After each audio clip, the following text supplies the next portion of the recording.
कल की रात ऐतिहासिक रात थी बॉस, क्योंकि जिस वक्त लगभग पूरा देश सो रहा था, देश की संसद काम कर रही थी। जो विपक्ष वक्फ बिल पर बोलने के लिए और वक्त चाहिए कि रट लगाए बैठा था, उसे नरेंद्र मोदी ने दिल खोलकर वक्त दिया। खूब बोलो, जितना बोलना है बोलने दिया। नतीजा क्या हुआ? कल रात जब आप सो रहे थे, तब संसद में मोदी सरकार ने देश का बहुत बड़ा काम निपटा दिया। कल रात करीब 3 बजे, रात में 3 बजे राज्यसभा में वक्फ बिल पास हुआ। वक्फ संशोधन बिल पर राज्यसभा में करीब 13 घंटे की लंबी चर्चा चली। राज्यसभा में बिल के समर्थन में 128 वोट पड़े और विपक्ष में 95 वोट। कल सिर्फ वक्फ बिल पास नहीं हुआ, बल्कि देश में वोट बैंक की पॉलिटिक्स के चक्कर में जो अंधेर गर्दी मची हुई थी, उसका एक बहुत बड़ा चैप्टर प्रधानमंत्री मोदी ने खत्म कर दिया। पीएम मोदी ने क्लियर कर दिया कि जहां उंगली रख दी वो जमीन वक्फ की हो गई। ये हिसाब अब इस देश में नहीं चलेगा और इससे बड़ा फायदा मुसलमानों को भी होगा, क्योंकि वक्फ बोर्ड की ज्यादती का शिकार सिर्फ गैर मुसलमान ही नहीं है, बल्कि मुसलमान भी थे। वक्फ बोर्ड के अंदर पैसे का जो खेल चल रहा था, उसमें पारदर्शिता आएगी तो वो पैसा गरीब मुसलमानों की भलाई के ही काम आ सकेगा। लेकिन वक्फ बोर्ड की तानाशाही खत्म हुई है। अभी वक्फ बिल पर पिक्चर अभी बाकी है बॉस। उधर संसद में विपक्ष मोदी सरकार को वक्फ बिल पर रोक नहीं पाया, लेकिन उसने पीएम मोदी के वक्फ बिल के खिलाफ इतना झूठ और भ्रम फैला दिया जो मुसलमानों को भड़काने के लिए काफी था। वक्फ बिल फाड़कर हीरो बनने की कोशिश करते ओवैसी ने जो अग्रेशन संसद में दिखाया था, वही अग्रेशन अब सड़क पर मुसलमानों में भरा हुआ दिख रहा है।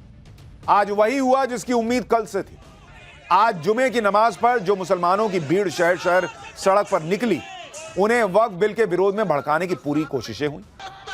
कोई खून बहाने की बात करने लगा, कोई जान देने की बात करने लगा, कोई देश में आग लगाने की धमकी दे रहा है, कोई दिल्ली जाम करने की बात कर रहा है, कोई जेल भरो आंदोलन की प्लानिंग कर रहा है, कोई मुस्लिम बच्चों और महिलाओं को भी सड़क पर उतारने के लिए उकसाने लगा, कोई शाहीन बाग किसान आंदोलन की बातें करने लगा, तो कोई बाबरी का जिक्र करके भड़का रहा था। सड़क पर उतरी भीड़ को मोदी शाह के नाम पर जमकर भड़काया गया, धमकियां दी गई, उनके पुतले जलाए गए, कहा गया कि संसद में तो गुंडे मवाली बैठे हैं, ऐसा कानून मानेंगे नहीं।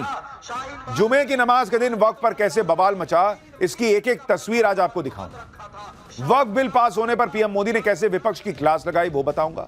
मुसलमानों के लिए कलेजा चीर कर रख देने वाले इंडी गठबंधन के निशाने पर हिंदू मंदिर आ गए हैं क्या? जब आप सो रहे थे तो संसद की बहस में कैसे सुधांशु त्रिवेदी से लेकर अमित शाह तक मुस्लिम वोट बैंक वाली पॉलिटिक्स की धज्जियां उड़ा रहे थे, आज आपको यह भी दिखाऊंगा। और यह भी बताऊंगा कि राहुल के बाद कैसे प्रियंका और सोनिया वक्फ बिल के मामले में फंस गए। लेकिन पहले संसद से सड़क तक क्या बवाल हुआ है, जरा उसकी झलक देखिए।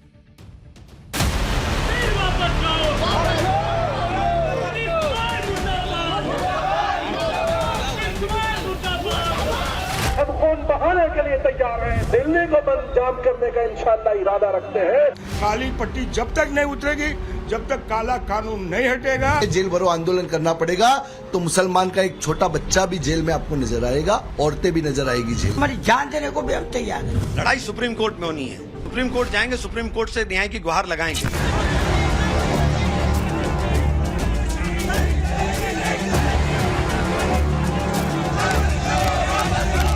यहाँ तो जो गैर मुल्ला प्याज बहुत खा रहा था और इतना खा रहा था कि आंसू निकल रहे थे गरीब मुसलमान के भी और देश के भी।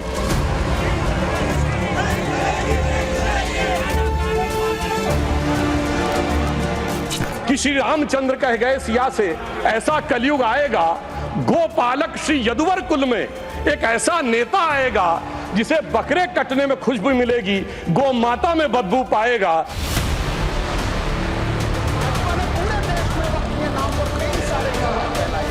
सुझाव आप सुनने को तैयार नहीं है, बस आप कह रहे हैं ये बिल उम्मीद की नई किरण है। नहीं साहब, इसे भले किरण जी लेके आए हैं, लेकिन ये उम्मीद की नहीं बल्कि नाउम्मीदी की किरण है।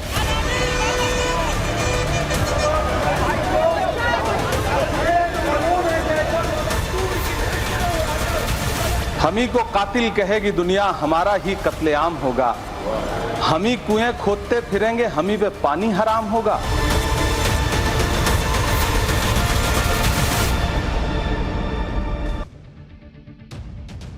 वक्फ बिल के खिलाफ मौलानाओं से लेकर तमाम विपक्षी नेताओं ने झूठ का जो जहर मुसलमानों के मन में बोया, भरा, उसका असर दिखने लगा। वक्फ बिल के विरोध के नाम पर देश में शाहीन बाग दोहराने का गेम शुरू हो चुका है। आज देश के कई शहरों में वक्फ बिल के खिलाफ मुसलमानों की भीड़ जुमे की नमाज के बाद सड़कों पर विरोध के लिए उतर आई। कोलकाता, अहमदाबाद, मुंबई, रुड़की, लुधियाना, कई शहरों में मुसलमानों ने प्रोटेस्ट किए। हर प्रोटेस्ट में मुसलमानों के मन में वक्फ को लेकर भरा गया जहर उबाले मार रहा था। पूरे हिंदुस्तान को आग लगा देने की बातें कही जा रही, मरने मारने तक की धमकियां दी जा रही। जुमे की नमाज के बाद पश्चिम बंगाल के कोलकाता में पार्क सर्कस क्रॉसिंग पर हजारों मुसलमानों की भीड़ सड़क पर जमा हो गई। भीड़ हाथों में वी रिजेक्ट वक्फ बिल लिखे पोस्टर लेकर नारेबाजी कर रही और इसी भीड़ में खड़े होकर मौलाना भड़काऊ बयानबाजी कर रहे थे। बीजेपी को कोस रहे थे, मोदी शाह को गाली दे रहे थे। आप सुनिए कैसे गृह मंत्री अमित शाह के खिलाफ मुसलमानों की भीड़ ने नारेबाजी की है या उनसे करवाई गई।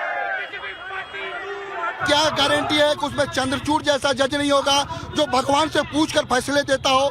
देश में दस्तूर मौजूद है, आप भगवान से पूछकर फैसले दीजिएगा। जो कानून हमारा जो है उस पर जो तरमीम की गई है, ये तरमीम जो हमारा ये जो है शरीयत के खिलाफ है, हम इसको नहीं मानते। ये याद रहे, फिरौन नहीं रहा ये मोदी।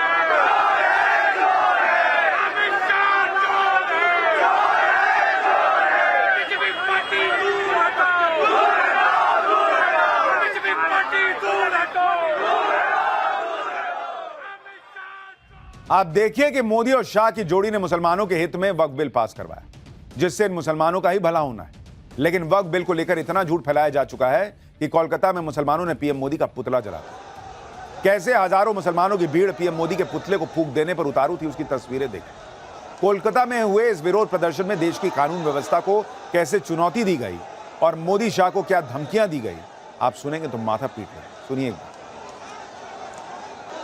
क्या गारंटी है कि उसमें चंद्रचूड़ जैसा जज नहीं होगा जो भगवान से पूछकर फैसले देता हो? देश में दस्तूर मौजूद है, आप भगवान से पूछकर फैसले दीजिएगा। जो कानून हमारा जो है उस पर जो तरमीम की गई है, ये तरमीम जो हमारा ये जो है शरीयत के खिलाफ है, हम इसको नहीं मानते। ये याद रहे, फिरौन नहीं रहा ये मोदी शाह भी नहीं रहेगा। इंशाअल्लाह ये बहुत जल्द पूरे हिंदुस्तान से किया, इस वतन से नहीं रहेगा। हमारी मांगे हैं कि ये अमेंडमेंट बिल हमारे खिलाफ है और ये पूरे मुसलमान के खिलाफ है, इसको हम एक्सेप्ट नहीं करेंगे। जब तक इस बिल को वापस नहीं लिया जाएगा हम लड़ेंगे। ये हमारा शुरुआत है, हमको लहू देना पड़े लहू देंगे, लेकिन पीछे नहीं हटेंगे। लहू देने की बातें हो रही हैं भाई, ये नतीजा है वक्फ बिल पर फैलाए गए झूठ का, जिसका मकसद मोदी सरकार के खिलाफ देश के मुसलमानों में जहर भरना। इसका असर देखिए कि वक्फ बिल के विरोध में जैसी भड़काऊ बयानबाजी अब तक मुल्ला मौलाना ओवैसी जैसे नेता कर रहे थे, वही भाषा प्रदर्शनकारी मुसलमान बोल रहे। आप जरा सुन लीजिए कैसे वक्फ बिल के विरोध में मरने मारने की बातें हो रही, पूरे देश को जंग का मैदान बना देने की धमकी दी जा रही। कोर्ट ने देखा कि मुसलमान खामोश पड़ा है, तो बाबरी मस्जिद हमारे हक में होते हुए भी फैसला उनके हक में दिया गया, इसलिए कि मुसलमान खामोश था। अगर मुसलमान इसी तरह हंगामा कर रहा होता, अगर मुसलमान सड़कों पर उतरा हुआ होता, तो जिस केस में सारे सबूत मुसलमानों के हक में थे, उसके फैसले कभी भी उनके हक में नहीं जाता। इसलिए मेरे भाइयों, ये थोड़े बहुत 150 लोगों के जमा होने का मामला नहीं है, इसके लिए लाखों लोगों को सड़क पर उतरना होगा। बंगाल इस बिल को रिजेक्ट कर रहा है, इससे बड़ा आंदोलन होगा, इससे बड़ा मुजमा होगा। आप लोग तैयार हैं इसके लिए? क्या आप लोग इस बिल को रिजेक्ट कर रहे हैं? लड़ाई किनारे से नहीं लड़ी जाती, लड़ाई मैदान में आकर लड़ी जाती है। पूरे कलकत्ता को नहीं, अब दिल्ली को बंद जाम करने का इंशाअल्लाह इरादा रखते हैं। हम खून बहाने के लिए तैयार हैं, हम कुर्बानी देने के लिए तैयार हैं, मगर हम इस कानून को हरगिज नहीं मानेंगे।